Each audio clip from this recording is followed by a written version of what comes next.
नमस्कार साथियों, स्वागत और अभिनंदन आप सभी का Vijay Singh study group channel में। मैं विजय सिंह और फ्रेंड्स हम चर्चा कर रहे थे भारत की राज्य व्यवस्था इंडियन पॉलिटी की सीरीज हमारी एम लक्ष्मीकांत की बुक की चल रही है और इसमें हमने 10 लेसन इस बुक के हमने कंप्लीट कर लिए हैं। आज हम चर्चा करेंगे फ्रेंड्स 11 लेसन की, जो कि संविधान की मूल संरचना के बारे में होगा, यानी basic structure of the constitution की आज हम चर्चा करने वाले हैं। मित्रों, कई बार हमारे लेसन्स के डिस्कशन में मूल संरचना का सिद्धांत आया था और एक मामला केस भी आया था, केशवानंद भारती मामला। तो कई बार हमारे चर्चा के दौरान ये शब्द आए थे, तो आज इस लेक्चर में हम डिटेल से केशवानंद भारती मामले की भी चर्चा करेंगे। साथ ही आखिर संविधान की मूल संरचना क्या है उसकी चर्चा करेंगे और मूल अधिकारों में क्या संसद संविधान के माध्यम से संशोधन कर सकती है नहीं, उसकी भी आज हम चर्चा करने वाले हैं। तो आज का लेक्चर मित्रों बहुत इंपॉर्टेंट होने वाला है और साथियों अभी तक आपने मेरे चैनल को सब्सक्राइब नहीं किया है, आप ज़रूर से चैनल को सब्सक्राइब कर लें। साथ ही बेल का जो आइकन है उसके ऑल पर क्लिक कर लें ताकि सभी वीडियो का नोटिफिकेशन आपको मिल जाए। क्लियर? वीडियो आज की पसंद आए तो प्लीज़ वीडियो को लाइक करना और ज़्यादा से ज़्यादा दोस्तों में इसको शेयर करना ताकि सभी दोस्तों तक ये वीडियो पहुँचे। क्लियर? तो चर्चा फ्रेंड्स अब हम स्टार्ट करते हैं। देखो क्या कहता है, पहले हम चर्चा करेंगे मूल संरचना का जो सिद्धांत निकल कर के आया वो कहाँ से आया। ठीक है, तो इसकी उत्पत्ति की पहले चर्चा करेंगे कि आखिर मूल संरचना का जो सिद्धांत, जो ये बात निकल कर के आई कि आखिर मूल संरचना क्या है, इसकी पहले हम चर्चा करेंगे, इसकी उत्पत्ति की चर्चा करेंगे। देखो क्या कहता है, क्या हुआ कि शंकरी प्रसाद मामला आया 1951 में। ठीक है, इस पूरे चैप्टर में 2-3-4 मामले आएंगे, तो बहुत इंपॉर्टेंट मामले हैं, वो हमें अवश्य याद होने चाहिए। क्या हुआ कि शंकरी प्रसाद मामला 1951 में आया और इसमें देखो क्या हुआ कि प्रथम संविधान संशोधन अधिनियम 1951 की संवैधानिक वैधता को चुनौती दी गई, जिसमें संपत्ति के अधिकार में कटौती की गई थी। क्या हुआ फ्रेंड्स कि शंकरी प्रसाद मामला 1951 में जब आया तो उसमें क्या हुआ कि पहला संविधान संशोधन अधिनियम 1951 में आया था, आपको पता होगा, और उसमें ये जो संविधान संशोधन अधिनियम था वो भूमि सुधार से संबंधित भी था। तो इसमें क्या हुआ कि संपत्ति के अधिकार में कटौती की गई थी, तो इसको चुनौती दी गई कोर्ट में। संवैधानिक वैधता यानी ये जो संपत्ति के अधिकार में कटौती की गई, क्या ये वैध तरीके से की गई या नहीं, उसके संवैधानिक वैधता को चुनौती दी गई। और सुप्रीम कोर्ट ने देखो क्या कहा इसमें कि संसद में अनुच्छेद 368 में संशोधन की शक्ति के अंतर्गत ही मौलिक अधिकारों में संशोधन की शक्ति अंतर्निहित है। यानी संवैधानिक वैधता को चुनौती दी गई और उसमें सुप्रीम कोर्ट ने ये कहा कि संसद जो होगी उसमें संशोधन की शक्ति है आर्टिकल 368 के तहत। तो इसी शक्ति के तहत जो होगी वो संसद मौलिक अधिकारों में भी संशोधन कर सकती है। क्लियर? ये बात पहली बात शंकरी प्रसाद मामले में ये निकल कर आई कि संसद अगर मूल अधिकारों में संशोधन करना चाहती है तो कर सकती है संविधान के आर्टिकल 368 के तहत। ठीक है, शंकरी प्रसाद मामला 1951 में। दूसरा देखो कौन सा मामला आता है, गोलकनाथ मामला 1967 में आया और इसमें देखो सुप्रीम कोर्ट ने अपनी पहले वाली स्थिति बदल दी। पहले देखो शंकर प्रसाद मामले में सुप्रीम कोर्ट ने क्या कहा था कि संसद चाहेगी तो एफआर यानी फंडामेंटल राइट्स में संशोधन कर सकती है। ठीक है, लेकिन गोलकनाथ मामले 1967 में क्या कहा कि संसद जो होगी वो एफआर में संशोधन नहीं कर सकती, यानी अपनी पहले वाली स्थिति उसने बदल दी। और सुप्रीम कोर्ट ने देखो क्या कहा, उसने कहा कि मौलिक अधिकारों को लोकोत्तर और अपरिवर्तनीय स्थान प्राप्त है, इसलिए संसद मौलिक अधिकारों में न तो कटौती कर सकती है और न ही किसी भौतिक अधिकार को वापस ले सकती है। यानी शंकर प्रसाद मामले में उसने क्या कहा कि हाँ संसद मूल अधिकारों में संशोधन कर सकती है, लेकिन 1967 में गोलकनाथ मामला आया और इस मामले में सुप्रीम कोर्ट ने ये क्या कहा, पहले वाला जो वर्डिक्ट जो दिया, आदेश जो दिया, उसको अपने बदल दिया और ये कहा कि संसद जो होगी मूल अधिकारों में संशोधन नहीं कर सकती क्योंकि मूल अधिकार जो है वो अपरिवर्तनीय है,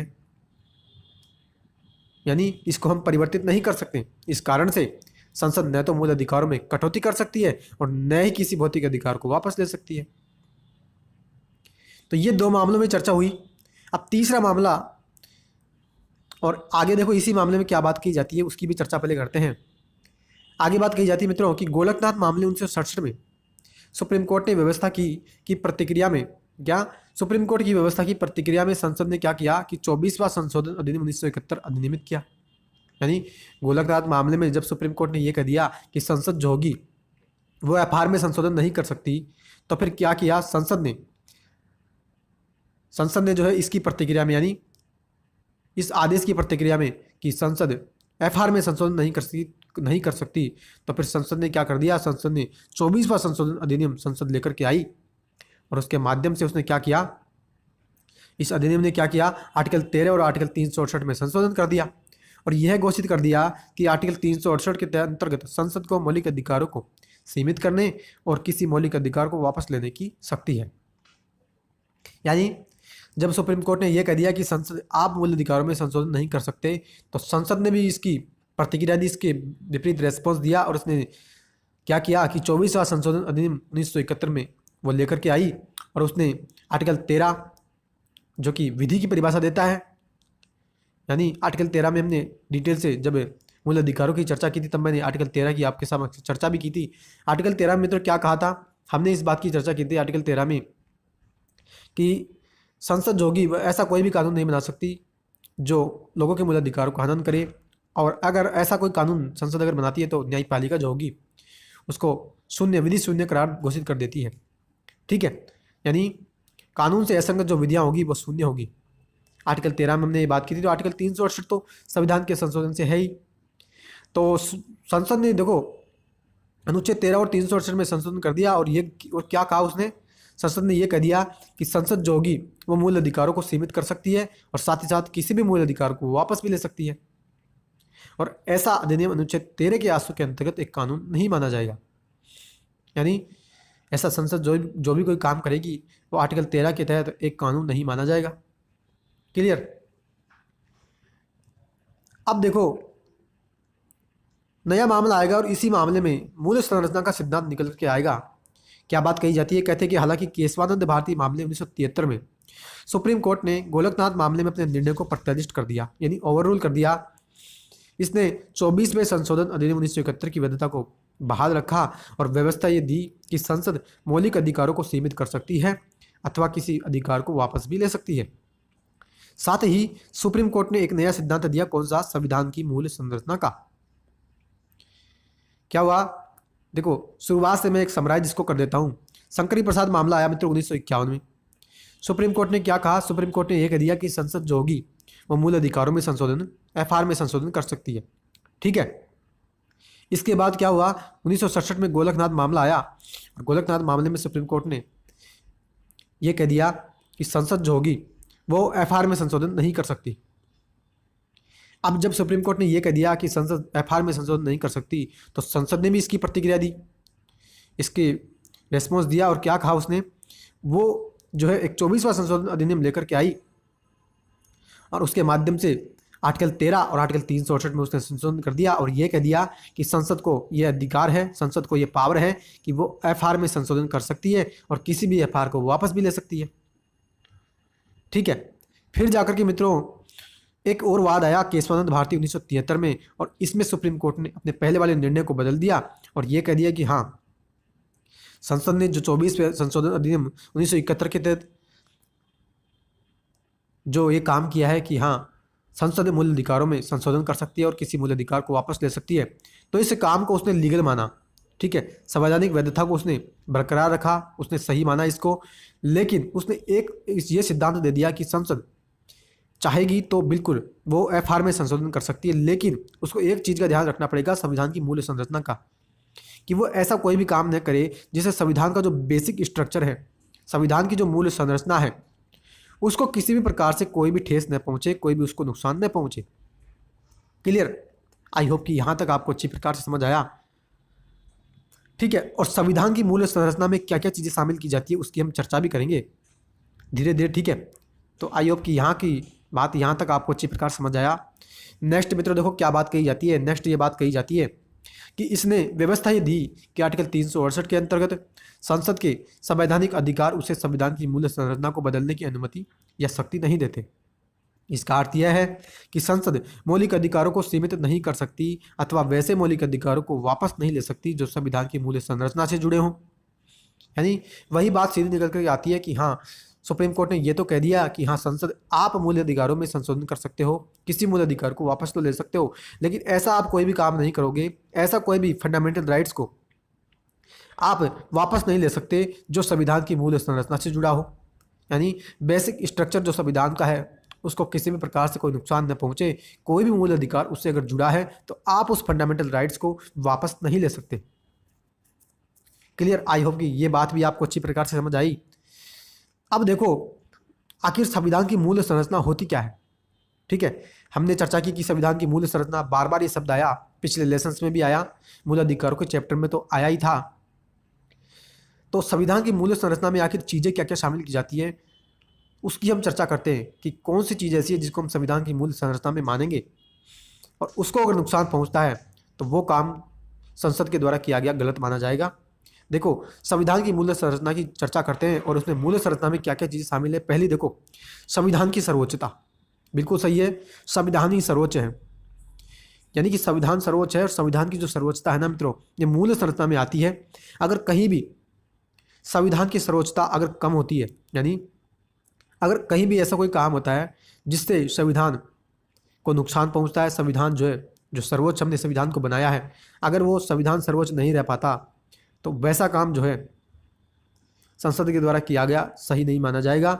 मूल संरचना से, यानी उससे मूल संरचना जो है संविधान की सर्वोच्चता, उसको नुकसान पहुंचेगा और वो काम गलत माना जाएगा। साथ ही संविधान का जो धर्मनिरपेक्ष चरित्र है ये भी मूल संरचना है, बेसिक स्ट्रक्चर है संविधान का, इसको अगर कोई नुकसान पहुंचता है तो वो भी काम गलत है। विधायिका, कार्यपालिका और न्यायपालिका के बीच शक्तियों का जो विभाजन है, ठीक है, यानी सेपरेशन ऑफ पावर्स जो हमने कर रखी है कि कानून बनाने का काम विधायिका करेगी, लागू करने का काम कार्यपालिका, और न्यायपालिका काम यह होगा कि जो भी कानून बनाया गया है क्या वो सही है। ठीक है, तो ये जो सेपरेशन ऑफ पावर्स हमने कर रखी है ये भी मूल संरचना में आता है, बेसिक स्ट्रक्चर ऑफ कॉन्स्टिट्यूशन में आता है। साथ ही संविधान का संघीय स्वरूप और न्यायिक समीक्षा, यानी जुडिशियल रिव्यू क्या होता है, यही बात जुडिशियल रिव्यू में आती है कि कोई भी काम, कोई भी कार्य, कोई भी कानून अगर बनता है विधायिका के माध्यम से तो न्यायपालिका यह जांच करती है कि आखिर ये कानून जो बना है वो सही है नहीं है, क्या लोगों के अधिकारों का इससे हनन तो नहीं होता है।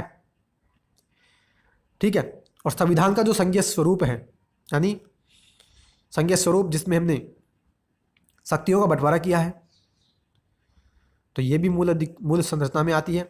साथ ही पार्लियामेंट्री जो सिस्टम है, संसदीय प्रणाली, ठीक है, ये भी इसमें आता है। नेक्स्ट राष्ट्र की एकता और अखंडता, ठीक है, और एक लोक कल्याणकारी राज्य की जो हम चर्चा करते हैं वो भी मूल संरचना में, संसदीय प्रणाली हो गया। कानून का शासन, ठीक है, मौलिक अधिकारों तथा नीति निर्देशक सिद्धांतों के बीच संतुलन, और मिनर्वा मिल्स मामला जो आया था मित्रों 1980 में, इसमें हमने इस बात की चर्चा भी की थी मूल अधिकारों के चैप्टर में कि मिनर्वा मिल्स मामले 1980 में सुप्रीम कोर्ट ने ये कहा था कि संविधान जो है ना मित्रों वो मौलिक अधिकार और नीति निर्देशक सिद्धांतों के संतुलन पर टिका हुआ है। ठीक है, नेक्स्ट चर्चा करें तो स्वतंत्र एवं निष्पक्ष चुनाव, यानी एक फेयर निष्पक्ष चुनाव होगा, वो भी मूल संरचना में आता है। न्यायपालिका की स्वतंत्रता, साथ ही संविधान संशोधन करने की संसद की जो सीमित शक्ति है वो भी मूल संरचना में गिनी जाती है।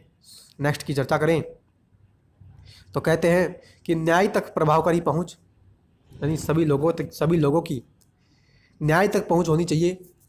और इसके लिए मित्रों हमने एक बार चर्चा भी की थी मूल अधिकारों के चैप्टर में कि आर्टिकल 39A के माध्यम से निःशुल्क विधिक सहायता का प्रावधान हमने किया था। साथ ही बात करें तो मौलिक अधिकारों के आधारभूत सिद्धांत, और आर्टिकल 32 हो गया, आर्टिकल 136, आर्टिकल 141 और 42 के अंतर्गत सुप्रीम कोर्ट को जो ने पावर्स दे रखी है वो भी बेसिक स्ट्रक्चर में गिनी जाती है। नेक्स्ट जो है आर्टिकल 226, आर्टिकल 227 के अंतर्गत उच्च न्यायालय की शक्ति, आर्टिकल 32 में और आर्टिकल 226 में।